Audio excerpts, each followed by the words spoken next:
இதுவரை சந்தித்த முதல்வர்களையே குறைந்த நேரம் சந்தித்த முதல்வர் இவர் தான் சொல்ல போகிறாங்க. 10 நிமிடம் இருந்திருக்காரு. 7 நிமிஷம் தான் அங்கே பேச்சுவார்த்தையே போயிருக்குது.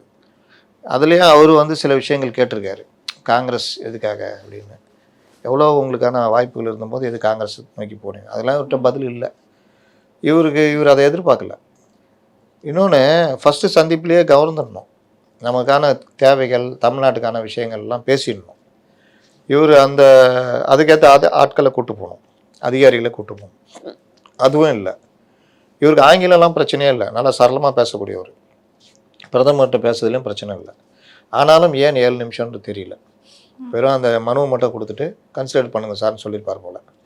பிரதமர் அதுக்கு மேலே பேச்சு எதுவும் வளரல. இவர் அதே மாதிரி இங்கே வழக்கமாக அப்படியே ரிசீவ் மட்டும் பண்ணுவார்ல, அந்த மாதிரி பிரதமர்கிட்ட போய் ரிசீவ் பண்ண மாட்டோமா, பேசு நல்லா இருக்கிறீங்க பிரதமர், 12வது வருஷம் வந்துட்டிங்களாமே, பேசுங்க அப்படின்னு உட்காந்தா முடியுமா? அவரும் கொஞ்ச நேரம் பார்ப்பார். ரைட், நமஸ்தே, கிளம்புங்க பார்ப்போன்னு இருப்பார். அதனால் தேவையான இடத்துல தேவையான விஷயங்களை பேசணும்.